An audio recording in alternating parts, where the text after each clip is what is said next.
is Brady Jensen, and for my third and final presentation, I've decided to do it on the article "He Blew the Whistle and the Giants Quaked," a story about James Alderson and the hospital industry fraud that he was able to uncover. So a little bit of background about him. Alderson dedicated himself to accounting at Montana State University, received some experience working at Anderson and Company, or Arthur Anderson and Company. He later opened his own accounting firm and did a lot of work that way. And then later, he was offered a job at a local hospital, a pretty big hospital named North Valley, to be the finance officer there. A little while later, the top administrator decided to retire, and the hospital turned management over to a company called Quorum, which was a management company. Just 2 months after Quorum assumed management of North Valley, one of the consultants, Clyde Ader, stepped into a meeting with Alderson and asked if Alderson and his coworker typically made 2 cost reports. Not knowing exactly what he meant by this, Alderson just kind of replied, "No, we just prepare 1 cost report."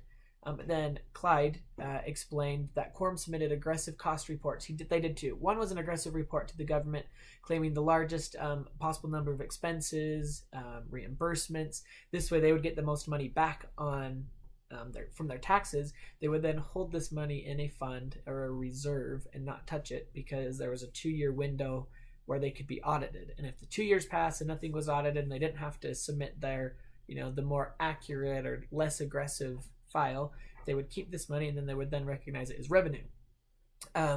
So as Alderson heard this, he was pretty dumbfounded and surprised by this, and he just kind of gave a simple response, which was going to set in motion a bunch of events that would lead to the biggest change in his life, and what would later uncover this giant fraud. And he just simply said, "I never did 2 tax returns when I was an accountant, and I'm not going to do 2 cost reports." So to kind of look at this, how he handled this situation and how he handled later situation and throughout the whole thing, with IMA's resolution of ethical conduct, the first step says, discuss the issue with your immediate supervisor, except when it appears a supervisor is involved. Obviously, in this case, his supervisor was involved. At this point, Alderson wasn't quite aware of everything that was going on, so he didn't really feel like there was much he needed to talk about. But then a few weeks later, he was at a manager's meeting or manager's retreat in Alaska, and this is where Clyde Ader informed Alderson that he was being dismissed. At this point, there wasn't much he could do. Alderson wasn't really sure and really just felt like he was being fired or dismissed because of him refusing to make these 2 reports. Again, he's not totally aware of everything that's going on. And so he kind of sits and stews over this a couple weeks, gets another job, is really thinking about this and really realizes how much this bothers him. And he, second step, clarify relevant ethical issues by initiating confidential discussion with an IMA ethics counselor or other impartial advisor. He didn't go to an IMA counselor, obviously, but he did go to the former administrator of the hospital, explain what was happening. And that administrator agreed with him that it seemed a lot like fraud. He then consulted with attorneys, which is the third step, consult with attorneys to legal obligations and rights concerning the ethical conflict. And after talking to the old administrator and these attorneys, he realized that he was able to file what's called a qui tam case or lawsuit, which is where he would be able to file this lawsuit on behalf of the government. The government would then have to, figure things out and investigate and decide whether they wanted to accept it and be in on it or not.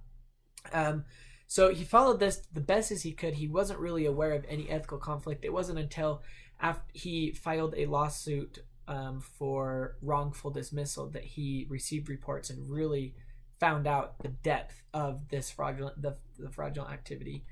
With Badaracos, we don't need another hero.